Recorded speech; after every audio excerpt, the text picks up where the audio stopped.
जय जय श्री हरिवंश। मन मनुष्का मत प्राणा, भगवान ने कहा उद्धव जी से कि मैं गोपियों के लिए इसलिए विरह युक्त रहता हूं कि वो मन मनस्का मत प्राणा मदर्थे त्यक्त दैहिका। भगवान में मन लगाना साधना है, लेकिन कृष्णमय मन हो जाना मन मनस का, कृष्णमय प्राण हो जाना, प्राण कृष्ण का चिंतन करते हुए जब मन निरंतर हर श्वास में, तो मत प्राणा हो जाता है, कृष्ण प्राणा हो जाता है। गोपिका जी कहती हैं कान भय प्राण में और प्राण भय कान में, ही में न जानी परे कान है कि प्राण है। प्राण ही कृष्ण हो गए या कृष्ण ही प्राण हो गए। मन मनस्का मत प्राणा मदर्थे त्यक्त दैहिका, मेरे लिए समस्त देह के आचरण समर्पित करना, यह है भगवत प्राप्ति। भगवत प्राप्ति का स्वरूप क्या है?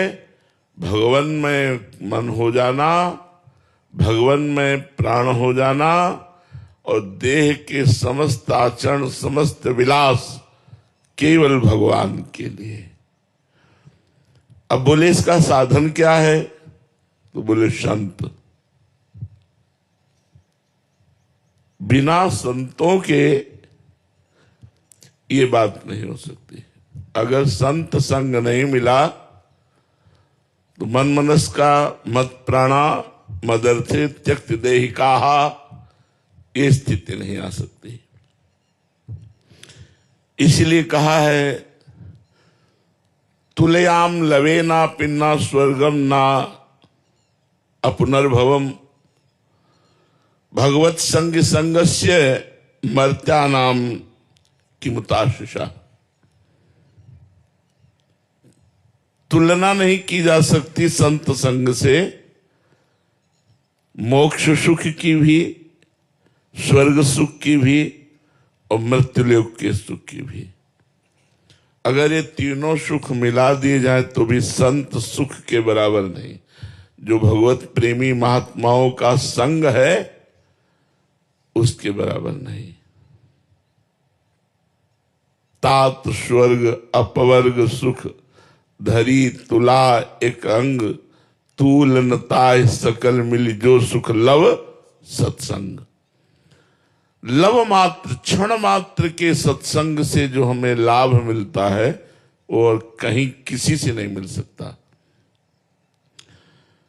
संत का स्वभाव होता है सबका मंगल करना। जो पैसा चाहना, मान प्रतिष्ठा चाहना, भोग चाहना, यश कीर्ति चाहना, जा ही ना चाहे कबो कछु, चाह जिसके अंदर मिट गई है वही संत है। चाह मिटी चिंता मिटी, मनुआ बेपरवाह, भगवत चिंतन परायण महापुरुष। ठिकरी फारी फकनी करे ताको नाम फकीर। जिस फिकर माने होती चिंता, चिंता को ही मिट्टी में मिला दिया, कोई चिंता नहीं, कोई चाह नहीं। बोले संत सबका मंगल करते हैं। अगर वो गुस्सा हो जाए, साप दे दे तो भी तुम्हारा मंगल होगा, मंगल नहीं हो सकता। जैसे देवर्षि नारद जी गुस्सा हो गए नलकूबर मणिग्रीव के ऊपर, नंगे नहा रहे थे गंगा जी में, शराब भी पिए थे और अप्सराओं के साथ केली कर रहे थे। देवर्षि नारद जी ने देखा देवताओं में सर्वश्रेष्ठ कुबेर के पुत्र होकर मदिरा पान करके भगवती गंगा में ऐसे निर्वस्त्र स्नान करना, इनको दंड की जरूरत है, बहुत बड़े हैं, इनको कोई दंड दे नहीं सकता। कुबेर के पुत्र है, त्रिभुवन का खजाना कुबेर के पास है, धनाध्यक्ष कुबेर। अप्सराएं तो डर कर वस्त्र धारण करके चरणों में गिर पड़ी, पर वो नशे में उन्मत्त गर्भ में खड़े रहे। प्रणाम कर लेते तुरंत तो शायद बच जाते। देवर्षि नारद जी ने कहा, तुम जड़वत वृक्ष की तरह दोनों खड़े रहे, और ऐसी अपवित्र दशा में, मतलब मदिरा पिए, निर्वस्त्र, तुम्हें अहंकार है ना, तुम्हारे पिताजी कुबेर है, तुम्हें शाप देते हैं, जाओ दोनों वृक्ष बन जाओ। यमला अर्जुन, यमल माने तो जुड़वा, यमला अर्जुन के नाम से दोनों वृक्ष रूप में नलकूबर मणिग्रीव नंद बाबा के घर के सामने बने।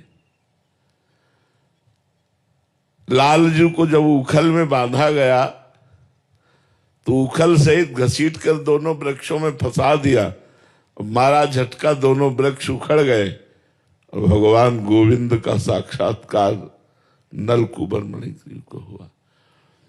ऐसे हम वरदान कहे कि साफ कहे, मुनिन कर क्रोधो मुक्तिदातार। अगर कोई साधु महात्मा गुस्सा हो करके कुछ कह भी दे तो परिणाम उसका मंगल होगा, क्रिया मंगल होगी। अब अमंगल क्रिया कहां, कुबेर के पुत्र पेड़ बने खड़े हैं, लेकिन परिणाम मंगल होगा, भगवान की उनको प्राप्ति हुई। तो संत का संग सबका मंगल करता है। केवल इतनी ही बात नहीं, संतों में भगवान के भजन से ऐसी शक्ति आ जाती है कि उनका संस्पर्श जिसको हो गया उसको मालूम भी नहीं चलेगा और उसको भगवत प्राप्ति हो जाएगी।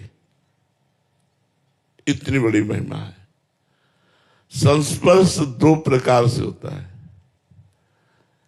एक होता है वाणी से, हमारी वाणी गई और आपके हृदय को छू गई, और एक होता है दृष्टि संकल्प, हमारी दृष्टि गई और संकल्प बना, तो दोनों संस्पर्श से निश्चित भगवत प्राप्ति हो जाती है।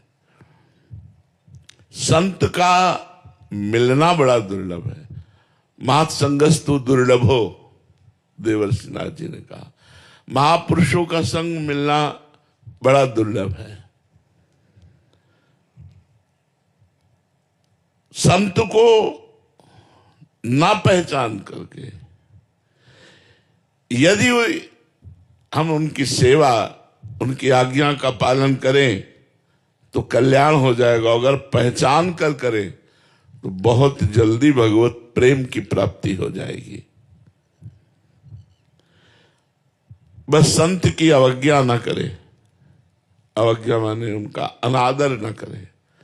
भले तुम्हारी पहचान में नहीं आ रहे, किसी बात को देखकर, गुण दोष को देखकर उनका अनादर न करे। वो भगवान के पार्षद हैं। जिस समय कृपा उनकी उदय होगी तब आप पहचान पाओगे ये क्या है, नहीं तो बाहरी लक्षणों से पहचानना बड़ा कठिन हो सकता है। जब हम संत संग करते हैं तो हमारे सामने माया एक रचना रचती है, भोगों का प्रलोभन सामने रखती है और भक्ति भगवान को सामने रखती है। दोनों भगवान की प्रिया है। भक्ति प्रिय माधवा, मायापति मम माया दुरत्या। भगवान मायापति भी है और भक्ति पति भी है। भक्ति भगवान को सामने रखती है और माया भोगों को सामने रखती है। जब बड़े भाग्य से हमें संत संग मिलता है तो पता चलता है कि हमारे जीवन का लक्ष्य भगवान है, भोग नहीं। पर अनेक जन्मों से इतना आकर्षण भोगों का है कि भगवान अच्छे नहीं लगते और भोग अच्छे लगते हैं। आप देख लीजिए, भोग तुरंत सुख देता है, ऐसा लगता है भगवान तो कालांतर में सुख देते हैं, ऐसा लगता है। और भगवान में सुख है भी कि नहीं पता नहीं। गुलाब जामुन में तो तुरंत सुख है, मुंह में डालो मीठा लगा, है नहीं। इतना भुलावा माया का है कि हम भक्ति मार्ग में चलने की कोशिश करते भी हैं तो हम भोगों को लेके, भोगों के त्याग के बिना आध्यात्मिक उन्नति नहीं होती। हमारी भूल ये होती कि भगवान भी मिल जाए और चकाचक भोग भी भोगने को मिले, ऐसा नहीं हो सकता। प्रेम गली तिसाकरी तामे दो ना समाए। तो संत दर्शन से, संत कृपा से हमें पहले ये विश्वास हो जाना चाहिए कि मैं भगवान का कृपा पात्र बन चुका हूं। अब मुझे भा भरोस हनुमंता, बिनु हरि कृपा मिले नहीं। संत मिल गए मतलब मोहर लग गई कि हरिजू की हमारे ऊपर कृपा है। अब संत और भगवंत में अभेद दर्शन करना जिसको आ गया, तस्मित् तज्जने भेदा भावात, कि संत भगवान का स्वरूप है। बड़ा कठिन है ये मानना। भगवान जब सबरी जी को उपदेश कर रहे हैं नवधा भक्ति का, तो उसमें कह रहे हैं सातो समूह मोहि मैं जग देखा, मोते अधिक संत कर लेखा। सातवीं भक्ति है कि सब में समान भाव से भगवान को देखे, लेकिन भगवान कह रहे मेरे से भी अधिक बढ़कर के जो संतों को देखे वो सातवीं भक्ति को प्राप्त होता है। जो सप्तवीं आध्यात्मिक उन्नति है वो ये कि सब में भगवान को देखे, लेकिन संतों को भगवान से भी अधिक देखे। हम कह रहे हैं चलो इतना ना सही, भगवान के बराबर, भगवान से अधिक ना देखे तो भगवान के बराबर कि ये भगवान है, चलो इतना भी ना सही तो ये भगवान के हैं। इतना तो हम मान ही सकते हैं यार कि ये भगवान के जन है। तो जैसे हम भगवान की हर वस्तु का आदर करते हैं, प्रसाद है, प्रसादी वस्त्र है, फूल है, माला है, तुलसी है, चरणामृत है, आदर भगवान का, ऐसे हम संत का यदि आदर करें, उनका अनादर ना करें तो हमारा लोक परलोक दोनों बन जाए, दोनों मंगल हो जाए। भगवान में, भक्ति में, भक्त में बिल्कुल अंतर नहीं है। जो गुरु और इष्ट में अंतर रखता है वो कभी भगवान को प्राप्त नहीं हो सकता है। डर है कुसंग का कि अगर सत्संग अपना इतना प्रभाव डालता है तो कुसंग भी अपना प्रभाव डालता है। हम लोग सत्संग तो 30 मिनट 40 मिनट किए, लेकिन जो कुसंग है वो हमारा बहुत ज्यादा है। और आजकल तो मोबाइल का बहुत बड़ा कुसंग है और बहुत बड़ा सत्संग है, दोनों बात है। अगर आप अच्छे अच्छे संत महापुरुषों की वाणी सर्च करके सुनना चाहें तो मोबाइल देवता सुना देंगे, और आप गलत गलत बातें देखना चाहें तो गलत दिखा देंगे। हमारा मन ज्यादा गलत देखना, गलत सुनना पसंद करता है, क्योंकि बहुत जन्मों से माया में लगा रहा है। व्यक्ति का कुसंग, मोबाइल का कुसंग, अगर हम अंदर से समझ करके अपने को बचा ले जाएं तो संत संग का लाभ प्राप्त हो। संत संग किया और लाभ नहीं मिला, या तो वो संत नहीं है जिनका संग किया, और या फिर आपके जीवन में कुसंग है, बाहरी कुसंग, आंतरिक कुसंग। दोनों कुसंगों का यदि त्याग कर दे तो संत संग से लौकिक पारलौकिक दोनों सिद्धियां प्राप्त हो जाती है, लौकिक भी और पारलौकिक भी प्राप्त हो जाती है। संतों को कल्पतरु कहा गया है। देखो, जब दशरथ जी को लगा कि वृद्धावस्था आ गई, कोई संतान नहीं हुई, तो उन्होंने वशिष्ठ जी के चरणों में निवेदन किया। वशिष्ठ जी ने एक महान तपस्वी श्रृंगी ऋषि का स्मरण किया और श्रृंगी ऋषि आए और दशरथ जी की कामना पूर्ण हुई। भगवान राम, लक्ष्मण, भरत, शत्रुघ्न जी का चारों का प्रादुर्भाव हुआ, पुत्रष्टि। आज तक इतिहास साक्षी है, लौकिक और पारलौकिक दोनों मंगल कामनाएं किसी की भी पूर्ण हुई है तो संतों से पूर्ण हुई है। संतों की एक अद्भुत महिमा है कि उनमें ऐसे परमाणु होते हैं कि आपको नाम जपना अच्छा लगने लगेगा, आपको भगवान की कथा अच्छी लगने लगेगी, आपको बुरे आचरण चुभने लगेंगे। जैसे आप बैठे हो तो आपको अपनी स्मृति में आ गए, आज से हम ये नशा नहीं करेंगे, आज से हम ये गलत काम अपने आप आने लगेगा। सत्संग का प्रभाव है कि अपने आप आपके गलत आचरण आपको चुभने लगेंगे और अच्छे आचरण करने की आपके अंदर इच्छा होने लगेगी कि आज से मैं नाम जप करूंगा, आज से मैं सत्संग सुनूंगा, आज से मैं भगवान की कथा सुनूंगा। संतों का अवगाहन करना सब तीर्थों से भी बढ़कर, तीर्थी कुर्वन्ति तीर्थानि। संत जन तीर्थों को भी तीर्थत्व प्रदान करते हैं, क्योंकि नाम जब चलता रहता है। एक बार भगीरथ जी ने जब गंगा जी को प्रसन्न किया तो गंगा जी मृत्यु लोक में आने के लिए तैयार हुई ब्रह्मलोक से। भागीरथ से कहा कि जब मैं ब्रह्मलोक से गिरूंगी तो सीधे रसातल पहुंच जाऊंगी, मृत्यु लोक में बीच में रोकेगा कौन? पहली समस्या। और दूसरी समस्या है, मृत्यु लोक के पापी लोग हमारे में स्नान करेंगे तो सारे पाप हम में हो जाएंगे, तो हम निष्पाप कैसे होंगी? तो भागीरथ जी ने तपस्या करके भूत भावन भगवान शंकर को प्रसन्न किया और कहा गंगा जी को आप रोकिए। कहा रोक लेंगे, ब्रह्मलोक से गंगा जी आएंगे, उनको रोक लेंगे। फिर उपाय पूछा भगवान से कि गंगा जी निष्पाप कैसे होंगी? तो उनका जो साधु निरपेक्ष है, किसी से आशा नहीं रखते और निरंतर भजन परायण है, एकमात्र भगवान के आश्रित हैं, वो संत जब तुम में स्नान करेंगे तो गंगा निष्पाप हो जाएंगी।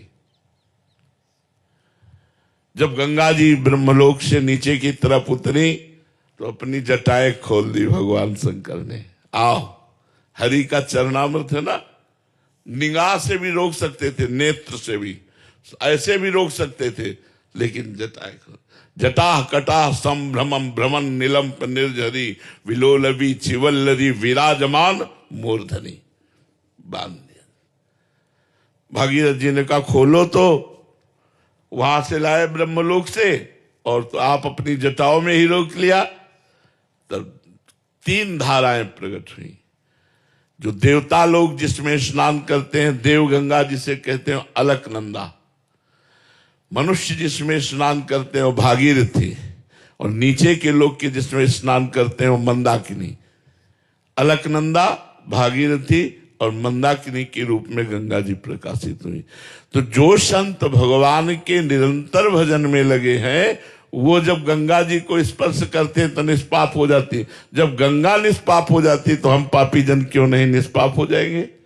संतों के संग से। संतों के हृदय में भगवान प्रगट निवास करते हैं। भगवान तो सबके हृदय में निवास करते हैं, पर माया का पर्दा लगा के निवास करते हैं, सतोगुण, रजोगुण, तमोगुण। तो इन 3 पर्दों, एक पर्दा लगा हो तो नहीं दिखाई देता, फिर 3 पर्दा लगा हो, सफेद, लाल, काला।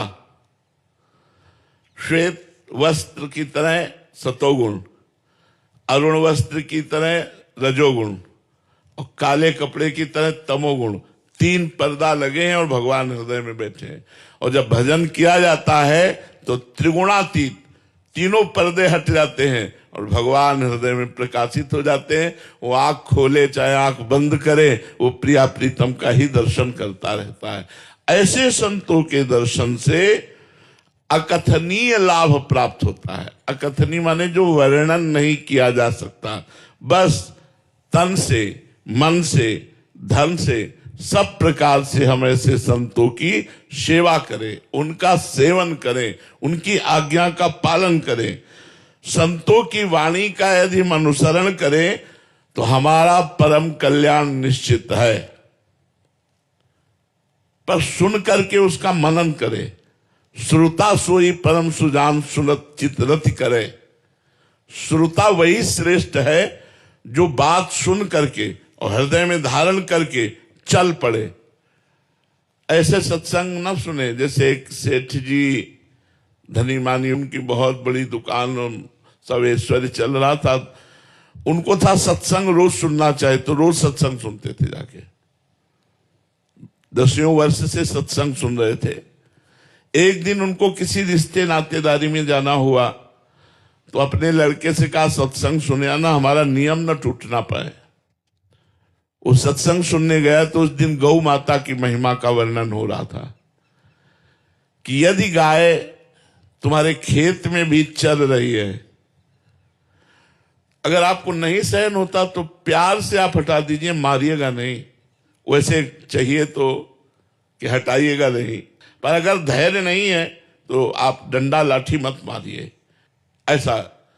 अब वो नया लड़का सुबह जा करके आटा की बोरियां खोल करके जैसे रखते हैं, मैदे की, बेसन की, सब, और सुबह सुबह ही गाय आ गई, बेसन में मुंह मारी, खाने लगी। वो हाथ जोड़ के खड़ा, सत्संग सुना था ना, हाथ खिलाने। सेठ आ चुके थे। सेठ सुबह आए, तुझे दिखाई नहीं दे रही गाय? तो उनका सत्संग में भेजा था। सत्संग में संत भगवान ने कहा गौ यदि खा रही हो तो उसे डंडा नहीं मारना चाहिए, उसे हटाना नहीं चाहिए। अरे बोले 20 साल से सत्संग सुन रहा हूं, एक भी बात में मेरे फर्क नहीं पड़ा, तेरे में एक दिन में फर्क पड़ गया। बातें मानी नहीं जाती, सुनी जाती है, निकाल दी जाती। ऐसा सत्संग न सुने। यदि संतों की वाणी का हम अनुसरण करें तो सत्संग से हमें जो लाभ प्राप्त होगा वो मोक्ष, स्वर्ग और मृत्युलोक के सुखों से भी सर्वश्रेष्ठ है। एक मनुष्य है जो संतों के पास रहता है पर उन पर श्रद्धा नहीं करता, उनकी आज्ञा का पालन नहीं करता। ऐसा मनुष्य विशेष लाभ नहीं ले पाएगा। जैसे पास है, श्रद्धा में फर्क है, आज्ञा पालन नहीं, तो विशेष लाभ नहीं। और एक है बहुत दूर रहता है पर वो मानता है मेरे भगवान है, मेरे भगवान है, और उनकी हर बात मानता है, वो विशेष लाभ ले जाएगा। जो दूर वाला है वो विशेष लाभ ले जाएगा।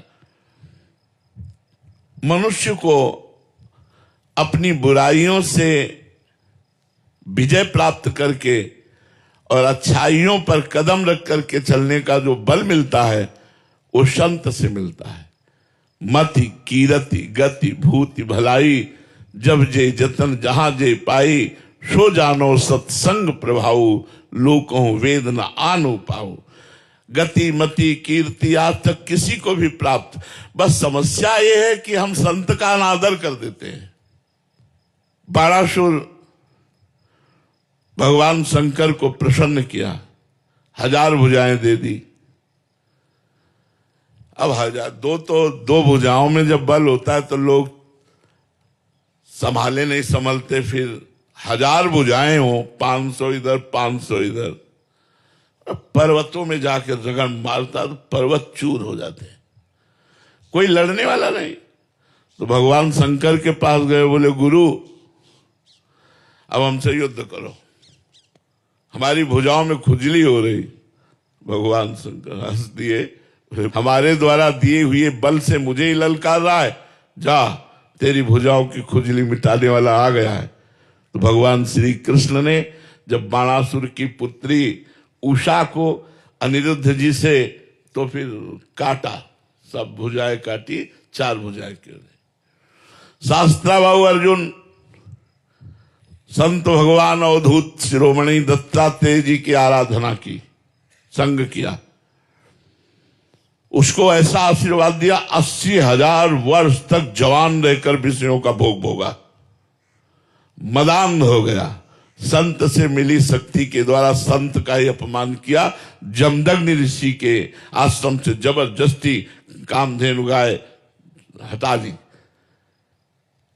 और जब रोका तो उपद्रव मचाया, यहां तक कि जमदग्नि जी का गला काट लिया। संत अनादर भगवान परशुराम ने काट कर फेंक दिया, पूरे परिवार को, है वंश को मिटा दिया। 21 बार पूरे भूमंडल में ऐसे अत्याचारियों को घूम घूम कर काटा भगवान परशुराम जी ने। संत से ही उन्नति होती है, और संत का अनादर कर देने पर अवनति हो जाती है। यदि हम संत का अनादर ना करें और संत का सदैव आदर करें तो इतने मात्र से भगवत प्राप्ति हो जाएगी। संत संग जो है अपवर्ग कर, कामी भव कर पंथ, संत का संग सीधे मोक्ष प्राप्ति कराता है। बड़े भाग पाए सत्संगा, विनय प्रयास होए भव भंगा।